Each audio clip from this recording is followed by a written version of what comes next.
여러분들 효화행복 교재를 펴시죠. 거기 보시면 제목이 있습니다.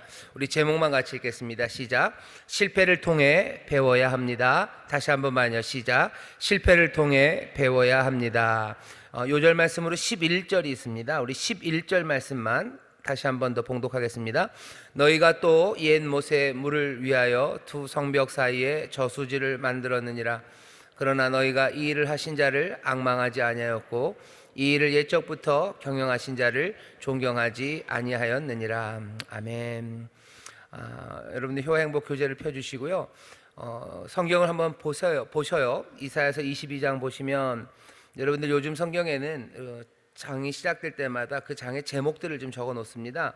보면 뭐 이상의 골짜기에 관한 경고, 제 성경엔 그렇게 되어 있어요. 모든 성경이 다 똑같지는 않습니다.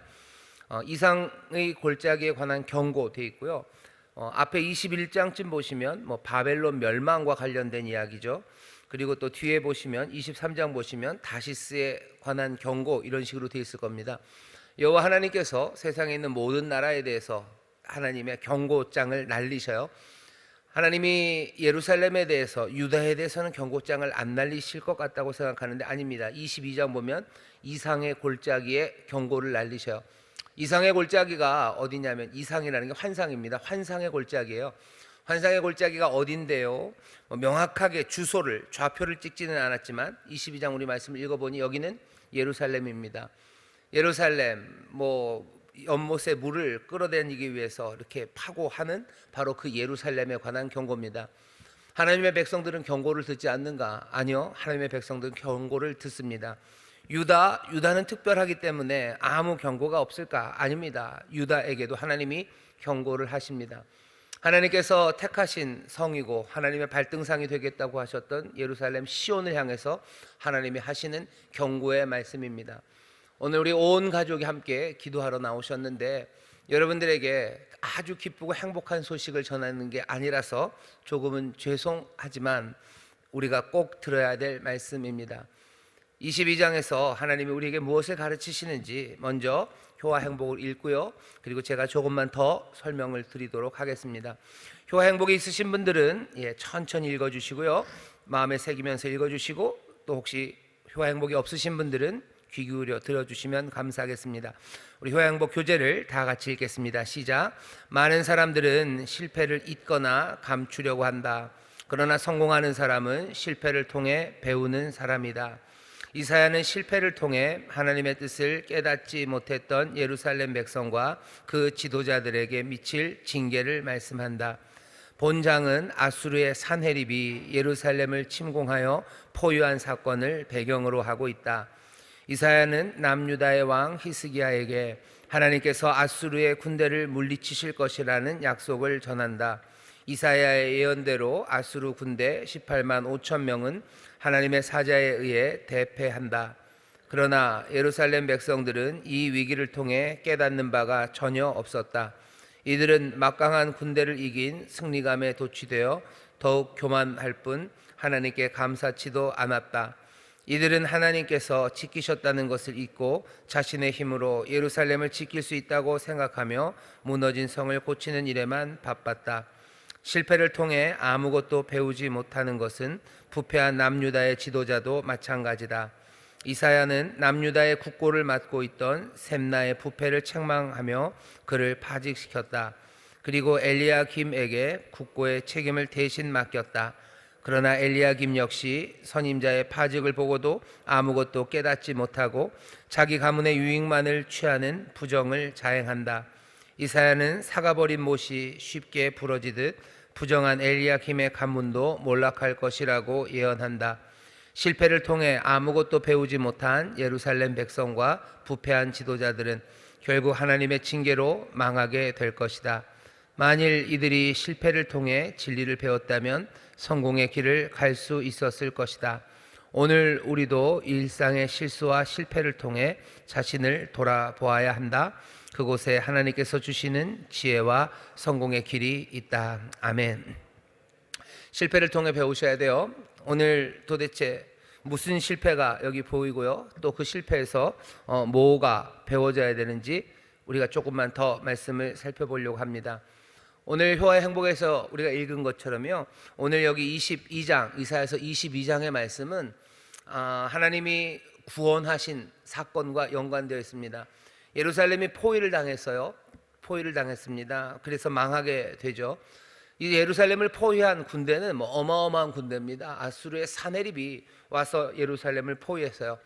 뭐 그 발 아래 어떤 신도, 어떤 성도 뭐 버틸 수 없었던 그 막강한 군대가 예루살렘을 감싸 안았습니다. 언제 죽을지 몰랐던 상황이에요. 하지만 하나님께서 이 예루살렘을 살리시겠다고 약속하시고 말씀하신 대로 정말로 놀랍게 예루살렘을 구원해 내십니다. 포위당했다가 그리고서는 하나님의 능력의 손으로 다시 한번 해방되고 삶을 얻은 예루살렘 사람입니다. 바로 그 시기에 관한 이야기예요. 그 시기에 얼마나 기쁘겠습니까? 즐겁죠. 그리고 행복합니다. 그래서 이 사람들이 어떻게 해요? 지붕에 올라가요. 1절 보시면 네가 지붕에 올라가면 어찌민고 헌하며 떠들던 성. 즐거워하는 것, 당연히 즐거워하고 당연히 행복한 시간입니다. 하지만 그것만은 아니에요. 오늘 22장의 말씀이 우리에게 보여주는 건 하나님이 우리를 구원하실 때입니다. 하나님이 우리를 구원하실 때, 놀라운 능력과 은혜로 우리를 구원하셨을 때, 그리고 그 이후의 삶이 어때야 하는가에 관한 가르침입니다.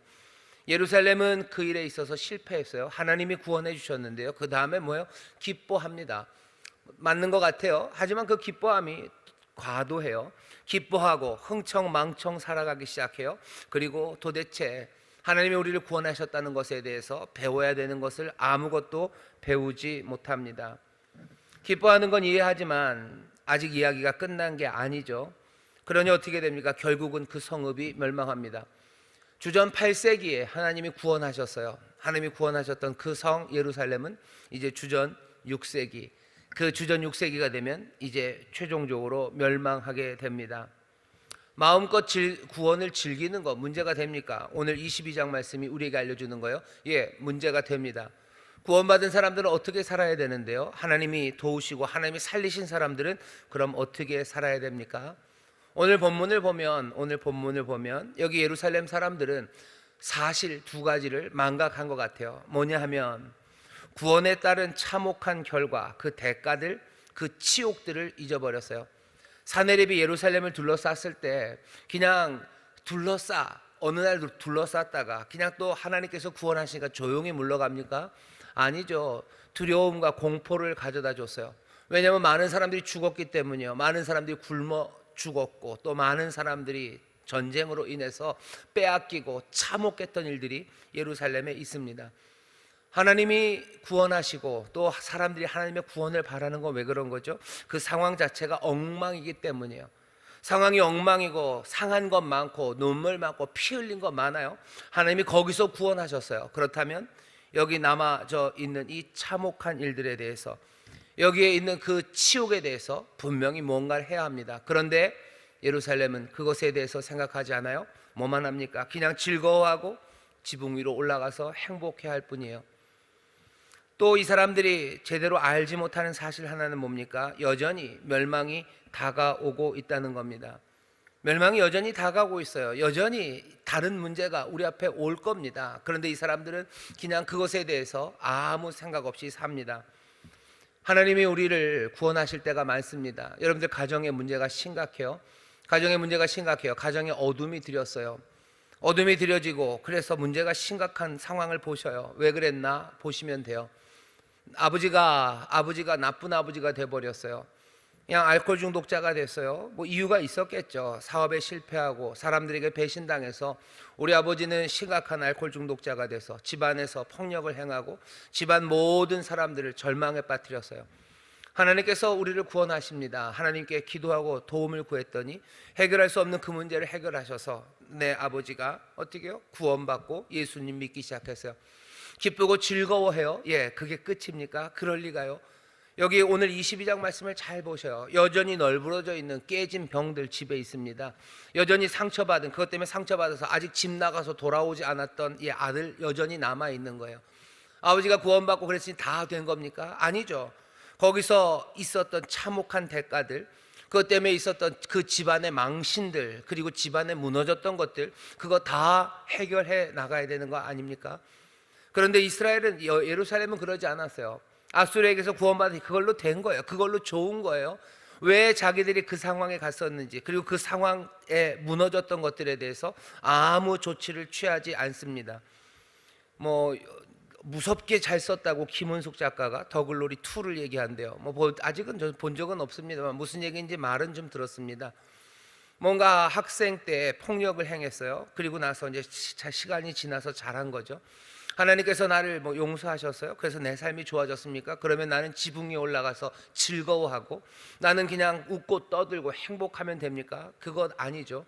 하나님이 나를 만약 용서하셨어요. 그래서 나에게 이전과 다른 삶을 주셨다면, 내가 이전에 망쳐놨던 것들, 뭔가 지져놨던 것들, 엉망으로 깨뜨려놨던 것들, 그거 하나씩 하나씩 해결해 나가야 되는 겁니다. 하나님께서 의에 줄인 사람에게 의를 주셔서 의로 말미암아 배부르게 하셨으면 그것으로 즐거워하고 끝입니까? 아니죠. 여러분들 산상수훈 보셔요. 예수님께서 복 있다 복 있다 라고 마태복음 5장에서 하시더니 그 다음에 뭐라고 하십니까? 세상에 소금이 되고 빛이 되라고 하시면서 해야 될 일들은요, 화목을 만드는 일이에요. 형제에게 라가라고 하면 안 돼요. 형제와 불화해서 형제에게 욕먹을 만한 일 생각나거든. 하나님 앞에 나와서 예배하다가도, 하나님 앞에서 예물 드리러 왔다가라도 가서 화목을 만들고 오라고 하시는 거예요. 하나님 우리를 구원하시고 하나님 우리에게 복을 주셨습니까? 예, 기뻐하고 즐거워하는 게 맞아요. 하지만 하나님이 나를 구원하셨다는 것은 그 뒤에, 그 전에 엉망인 세상이 있다는 겁니다. 하나님이 구원하셨으면 거기에 따른, 그 구원에 따른 참혹한, 거기 붙어 있는 일들과 거기 따르는 치욕들, 그것들 해결해 나가야 합니다. 그리고 또 뭐 해야 되는 거예요? 내가 다시 하나님과 화목했으나, 그래서 사람들과 화목한 길을 열어주셨으나 내가 다시 불화로 갈 수 있고 내가 다시 엉망인 삶을 살아갈 수 있으니 어떻게 해야 됩니까? 그것들을 단도리 하고 막아내기 위해서 내가 해야 할 일들을 해야만 하는 겁니다. 예루살렘은 그걸 못했어요. 하나님이 구원하셨지만 엉망이 된 그 상황 해결하지 못하고 다시 다가올 멸망, 그것들을 준비하기 위해서 내 삶들을, 그리고 예루살렘 전체의 삶을 주 앞에 합당하고 또 주님 기뻐하시는 삶으로 바꿔내는 일, 그 일을 감당하지 못한 겁니다. 구원하시는 주님이 우리에게 베푸시는 은혜, 늘 기뻐하고 감사할 일입니다. 하지만 그 기쁨과 감사, 하나님이 우리에게 은혜를 베푸시고 인자와 자비를 베푸셨다는 사실은요, 우리를 마냥 기뻐하게만 하지는 않습니다. 올 초에 증인되는 교회를 표로 잡으면서 우리가 여러 가지 이야기를 했었는데요, 그 중에 하나가 로마서 2장의 말씀입니다. 로마서 2장 4절 말씀 보면 이렇게 되어 있어요. 혹 네가 하나님의 인자하심이 너를 인도하여 회개케 하심을 알지 못하여 그의 인자하심과 용납하심과 길이 참으심의 풍성함을 멸시하느뇨. 무슨 얘기죠? 하나님의 인자하심이 우리의 삶을 지키시고 인도하신 거예요. 내 삶을 구원하셨어요. 문제 가운데 나를 구원하신 건 하나님의 인자와 긍휼입니다. 하나님이 그 일을 통해서 뭘 이루려고 하셔요? 너를 인자하심이 너를 인도하여 회개케 하심을, 다시 돌아서게 하시는 거예요. 다시 하나님께로 돌아오게 하는 것. 하나님이 우리에게 인자를 베푸십니다. 하나님이 우리에게 구원을 베푸셔요. 우리 가정에 하나님의 도우심이 임합니다. 그 도우심이 임한 건 왜 그러신 거예요? 우리로 하여금 회개케 하려고 하시는 거예요. 우리를 다시 돌이키게 하시려는 거예요. 전에 엉망이 되었던 거 다시 쌓게 만드시는 거고, 다시 그런 일 없도록 주 앞에 더 가까이 가게 하시려고 우리를 구원하신 겁니다. 우리를 구원하신 이유는요, 우리를 가까이 하려 하시는 거예요. 하나님이 우리에게 복을 주십니까? 하나님이 우리 이 땅에 하나님의 은혜를 내리십니까? 멸망받는 것이 마땅한 그곳에 하나님께서 오래 참으시고 또 자비와 사랑을 베푸셔서 다시 살려주셨습니까? 그러면 뭐 해야 되는 거예요? 하나님께로 다시 돌아가야 되는 겁니다. 오늘 이사야서 22장에 있는 이 이상의 골짜기에 관한 경고는 그것에 관한 이야기입니다. 하나님이 나를 구원하셨으니 나는 너무 기뻐하고 즐거워하며 그냥 마음대로 즐겁게 살면 됩니까? 이전에 엉망이 됐던 것에 대해서 내가 뒤도 안 돌아보고 나는 노래하며 살면 됩니까? 아니요, 그렇지 않다고 말씀하시는 겁니다. 여기 보면 그 다음 이야기가 나오죠. 그 다음 이야기가 나옵니다. 셈나 그리고 엘리야김의 이야기요. 셈나라는 사람 똑같은 잘못을 합니다. 이 사람 보면 어디서 만나요? 무덤입니다. 이 사람 무덤을 져요. 무덤을 만듭니다. 뭐 돌을 쪼아서 바위 속에 자기 무덤 만들겠대요. 왜? 무덤을 만드는 건 자신이 있는 겁니다. 나는 편히 죽을 거예요. 난 여기서 죽을 거예요. 아니, 잘못 생각했어요. 오늘 본문을 보면 어떻게 하시네요? 널 둘둘 말아서 공 던지듯이 저 먼 데다 집어 던질 거고 넌 거기서 죽을 거다라고 얘기하는 거예요. 셈나는 자기 예루살렘에서 정말로 권력을 많이 가지고서 편안히 잘 먹고 잘 살 줄 알아요. 근데 하나님이 말씀하시는 거죠. 아니다. 여기 아직 끝난 거 아니에요. 셈나는 셈나로서 자기의 일을 정말로 제대로 잘 해야 되는 것이 셈나, 이 사람이 해야 될 일이지. 이제 하나님이 예루살렘을 구원해 주셨으니 나는 여기서 잘 먹고 잘 살 거다라는 안일한 삶의 태도로 엉망으로 살아가는 것, 하나님이 그냥 보지 않으십니다. 하나님이 나를 구원하셨으니 나는 그냥 이제 멋대로 살면 돼요. 하나님이 나를 구원하시고 나에게 은혜 베푸셨으니 난 염려할 것 없고 걱정할 것 없이 그냥 나태하게 편안하게 늘 긍정적으로 그냥 살아가면 됩니까? 아니죠. 나에게 준 권위, 또 내게 맡긴 일, 그 일을 정성을 다해서 해야만 했습니다. 셈나는 그래야 됐어요. 근데 그러지 못합니다. 하나님께서 또 구원하시죠. 그 셈나 다음에 훌륭한 엘리야김을 세워놓습니다. 그래서 예루살렘과 다윗의 혈통을 지키게 하셔요. 하지만 반전이죠. 결국은 엘리야김도 어떻게 합니까? 자기 선반에다가 좋은 그릇들 다 가져다 놓듯이 못을 박아서요, 선반 위에 각종 그릇들을 다 올려놔요. 하지만 그렇게 박은 못은 사가버릴 겁니다. 사가버려지면 어떻게 되겠어요? 거기 매달아놨던 것들 다 떨어지고 몽땅 다 깨져버릴 겁니다. 거기에 올려놨던 모든 것들이 다 깨질 거예요. 참담한 반전입니다. 발전이 있습니까? 아니요. 셈나에서 엘리야김으로 하나님은 분명히 은혜를 베푸시고 그리고 살 길을 열어주었지만 세상은 제대로 된 발전, 그것들을 이루지 못합니다. 헛된 결과가 그 앞에 올 뿐입니다. 유다라고 해서 다르지 않아요. 하나님의 백성들이라고 해서 다르지 않아요. 여호와를 거역하고 여호와가 주신 선물, 그 생명의 선물 안에서, 그 구원 안에서 정말로 마땅히 행해야 할 바를 정성으로 살지 못하고 제멋대로 살아가는 것 똑같습니다. 그러니 다시스에 그리고 바벨론에 하나님께서 경고하시는 것처럼 유다에도 경고하고, 또 안타깝게도 바벨론을 그리고 다시스를 하나님께서 깨뜨리시는 것처럼 유다를 깨뜨리시게 된 겁니다. 오늘 이사야서 22장의 말씀은 그런 말씀이에요. 하나님의 구원을 맛본 사람들, 그 사람들이 어떻게 살아야 되는가. 여기 이 예루살렘은 그 일에 실패합니다. 하나님께서 나를 구원하신 것은 나로 회개하고, 나를 구원하시고 나에게 은혜를 베푸시고 나에게 기적적으로 하나님의 도우심을 주신 것은 나로 주 앞에 더 가까이 와서 정성껏 살라고 하시는 것인데, 자기들은 이곳에서 그냥 기뻐하고 즐거워할 뿐이에요. 이 일은, 이 슬픈 모습은 지금도 마찬가지입니다. 예수 믿는 사람 중에 그런 사람들이 참 많아요. 하나님이 나를 구원하셨어요. 하나님이 나를 사랑하시고 나에게 인자와 긍휼을 베푸셨어요. 그리고 그 인자와 긍휼은 영원하고 신실해요. 그러니 어떻게 삽니까? 가볍게 살아가는 거예요. 정성 없이 살아가는 겁니다. 그냥 기쁘고 즐거울 뿐이에요. 아니요. 오늘 22장 보셔요. 하나님이 나를 구원하셨으면 여러분들 누구보다도 더 정성껏 사셔야 됩니다. 엉망이 된, 나를 구원하심으로 엉망이 된 그것들 하나하나 치워가기 시작하셔야 돼요. 여기 정말로 뭐라 그래야 되나요? 쫄딱 망하고 예수 믿으신 분 있으세요? 쫄딱 망하는 거는 그냥 망한 나를 한 글자 말 뿐입니까? 아니죠. 내가 망했다는 건 내 삶 힘들어진 거고요, 내 가족들 상처받은 거고요, 어쩌면 나와 함께 일했던 사람들, 그 사람들의 삶 엉망이 된 거죠.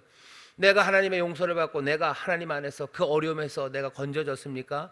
그러면 남아있는 것들은 어떻게 할 겁니까? 내 자녀들의 아픔들, 눈물들, 그리고 그 당했던 치욕과 수모, 그것들은 어떻게 할 거예요? 나와 함께 일했던 사람들이 당했던 수모와 그리고 그들이 감당해야 되는 어려움들, 그건 어떻게 하실 거예요? 하나님이 나를 구원하셨으니 난 다 됐습니까? 그리고 나는 그냥 내 갈 길 가며 지붕 위에 올라가서 즐거워하면 됩니까? 그럴 리가요. 여기 예루살렘이 지금 그렇게 하고 있어요. 실패해서 배우지 못하면 어떻게 돼요? 8세기 그렇게 구원하셨는데 지붕 위에서 놀더니 결국 6세기, 주전 6세기 멸망의 길로 갑니다. 하나님이 오늘 우리에게 주시는 말씀이에요. 하나님이 우리를 사랑하셔서 인자를 베푸셨으면 우리는 주께로 회개하며 돌아서야 돼요. 회개하며 돌아서셔. 이젠 더 이상 이전과 같지 않게 사셔야 됩니다. 정성껏 사셔요. 돌보며 사시고 좋은 것들을 만들기 위해서 애를 쓰십시오. 그럼 뭐가 달라진 겁니까? 달라진 건 하나 있어요. 정성껏 살아가는 그 삶에 우리는 소망을 품을 수 있습니다. 소망을 품고 정성껏 살아가는 거예요. 두려움으로 아니라 소망. 하나님께서 내게 베푸신 은혜, 그 은혜가 변치 않을 것을 소망하며 나는 정성껏 내 삶을 그리고 세상을 바꿔나가기 시작하는 거예요. 지저분한 거 치우는 거, 세상을 바꾸는 거죠. 이제 지저분해지지 않도록, 넘어지지 않도록 하나하나 돌들을 치우고 길을 만드는 것, 그것이 구원받은 사람들, 하나님의 은혜를 누린 사람들이 주께로 돌아가 회개하며 살아가는 방식입니다. 예수님 시대 세례 요한도 마찬가지죠. 회개하라고 얘기하면서 뭐 하라는 거예요? 회개해라. 그게 끝인가요? 회개하고 나서 회개하니 즐겁고 행복하게 살아라? 아니죠. 정성을 다해서 옷 두 벌 있는 사람은 옷 없는 사람에게 한 벌 나눠주고요. 먹을 것도 내가 두 개가 있으면 한 사람에게 나눠주는 정성의 일들입니다. 세리들은 정한 녹 외에는 다른 것 받으려고 애쓰면 안 되고, 군인들은 강포하면 안 돼요. 삶을 더 정성껏 살아가는 거죠. 화목하기 위해서 애쓰는 겁니다. 삭개오 구원받은 사람 보셔요. 예수님이 그 집에 와서 이제 이 사람 하나님 아들이다, 이 사람이 이제 아브라함의 자손이다 라고 축복했을 때 삭개오가 어떻게 합니까? 구원받은 그 기쁨 가운데 어떻게 해요? 이제는 잔치예요? 하늘에 올라가는 것처럼 노래합니까? 아니요. 내가 잘못한 사람이 있으면 내가 찾아가겠다는 거예요. 내가 4배 갚겠다는 거예요. 몽땅 다 갚아내고 내가 삶을 더 이상 이전으로 돌아가지 않고 정성껏 살아가겠다고 삭개오가 다짐합니다. 하나님이 우리를 구원하시고 하나님이 우리에게 복 주셨을 때 하나님의 인자와 자비와 긍휼을 내게 주셔서 내가 그것을 누리기 시작했을 때 우리의 삶은요, 그냥 단순한 기쁨만은 아닙니다. 기쁨과 감사가 충만해요. 하지만 우리의 삶은 그 소망 가운데 점점 더 정성을 다하는 삶이 되어야 합니다. 그래야 내가 변하고 세상이 변합니다. 오늘 메시지는요, 그러니 돌아오라는 이야기요. 은혜를 받은 사람들아 돌아와라. 하나님의 구원을 맛본 사람들아 너희의 삶을 소망 가운데 정성을 다해서 살아가라고 말씀하셔요. 오늘 여기 있는 우리 학생들, 여러분들 정성을 다해서 여러분들 공부하십시오. 정성을 다하는데 그냥 두려움 때문에 그러지는 마셔요. 마음에 소망을 가득 품고서 정성껏 공부하셔요. 하나님이 나를 구원하셨어요. 그러니 나는 소망이 넘칩니다. 그 소망 가운데 하나님께서 내게 주신 삶을 하나하나 정성껏 해 나가셔요. 이전의 것들 정리하셔야 됩니다. 공부 안 하고 마음껏 사셨으면, 하나님이 나에게 은혜 베푸셨으면 어떻게 하셔야 돼요? 이전 것 정리하셔야죠. 이전 거 정리한다는 건 뭐죠? 수학 예전 거 들어보셔야 돼요. 다시 들춰보셔야 돼요. 인수분해부터 다시 하시고, 뭐 하나씩 해결해야 될 거, 영어 단어 외워야 되는 거 외우셔야 돼요. 소망 가운데 그 일 하셔요. 정성껏 하셔요. 그리고 또 내가 해야 될 그 일들 앞으로 나아가기 시작하셔요. 어른들도 마찬가지입니다. 소망을 품고 정성껏 일하기 시작하십시오. 내 일터에서 소망을 품으셔요. 두려움으로 일하지 마셔요. 눈치 보며 일하지 마셔요. 죽게 하듯. 그러니 주 안에서의 소망 가득히 품고 정성을 다해서 일하십시오. 세상이 뭐라고 하건 아니에요. 세워져야 되는 것 세워지고 정리되어야 될 것 정리되어야 합니다. 예수 믿는 사람들, 은혜의 사람들, 주의 은혜 안에서 살아가는 사람이 뭐 가장 비현실적으로 살아갈 것 같죠? 아닙니다. 오히려 하나님의 은혜 그리고 주 안에서 살아가는 사람이 가장 현실적으로 살아갑니다.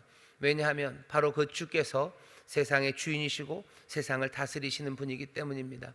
정성을 다해서 일하셔요. 소망을 품고 정성을 다하십시오. 마음을 다해서 하셔요. 마음을 다하고 정성을 다하고 힘을 다해서 너 하나님 사랑하고 이웃 사랑하라고 하지 않으셨습니까? 오늘 2023년 3월 오늘 온세토로 모인 우리들에게, 구원의 은혜를 누린 우리들에게 오늘 주님이 주시는 말씀이에요. 너 내게로 돌아와라. 너 내게로 돌아와서 어떻게 해요? 기쁨과 감사 넘치는 가운데 소망 품고 정성껏 살아가라고. 정성껏 살아가는 게 뭔지 여러분들 조금씩 배워가시면 됩니다. 마음을 다하는 게 뭔지, 힘을 다하는 게 뭔지, 듣기는 들어서 힘을 다하는 게 뭐지? 공부할 때 볼펜을 꽉 잡으라는 건가? 정성을 다해서 산다는 것에 대해서 하나씩 배워가셔요. 정성을 다해서 산다는 거 뭐 몇 번 말씀드렸지만, 제가 뭐 하나 들은 이야기는 영화 영린에 나왔던 겁니다. 중용 23장 얘기를 하죠. 작은 일 무시하지 않고 최선을 다해야 돼요. 작은 일에도 최선을 다하면 정성스럽게 됩니다. 중용이 말하는 바는 다른 것 아니에요. 정성스러운 거, 작은 일 무시하지 말고 최선을 다하래요. 작은 일 무시하지 마십시오. 그리고 최선을 다하셔요. 구역 안에서 작은 일 무시하지 마셔요. 그리고 최선을 다하셔요. 하나님의 은혜 안에서 소식을 전하고 문자 하나 보내는데도요, 무시하지 마셔요. 그리고 최선을 다하셔요. 내가 위로하는 말 하나 전하는데도요, 여러분들 최선을 다하셔요. 내가 함께 모여서 서로 얼굴을 보며 뭐가 먹을 것을 하나 만들었는데도, 라면 하나 끓일 때도 최선을 다하셔요. 혹시 그럴 일이 있으면 참 좋겠지만 함께 삼겹살을 구울 때도 최선을 다하셔요. 작은 일에 최선 다하면 그게 정성스럽게 되는 겁니다. 소망을 품고 정성을 다하십시오. 정성스럽게 되면 배어 나온대요. 겉으로 배어 나오고, 배어 나오면 밝아진다죠. 밝아지면 남을 감동시키고, 남을 감동시키면 그때부터 변화돼요. 그리고 변화가 되면 그때부터 생육된다고, 생명이 점점 더 풍성해진다고. 그러니 오직 세상에서 지극히 정성을 다하는 사람만이 나와 세상을 변하게 할 수 있다고 중용의 그 이야기를 멋진 현빈이가 얘기를 합니다. 세상이 그렇게 변화될 거예요. 소망을 품고 정성을 다하십시오. 하나님이 나를 구원하시고 내 삶을 변화시키셨어요. 그러면 이제 우리가 성령의 도우심 가운데 소망을 품고 정성을 다할 때 내 삶이, 그리고 세상이 선하고 아름다운 하나님의 선하신 뜻 안에서 만물을 충만케 하시는 그리스도 안에서의 통일, 그 새로운 변화, 온전해짐을 보기 시작할 겁니다.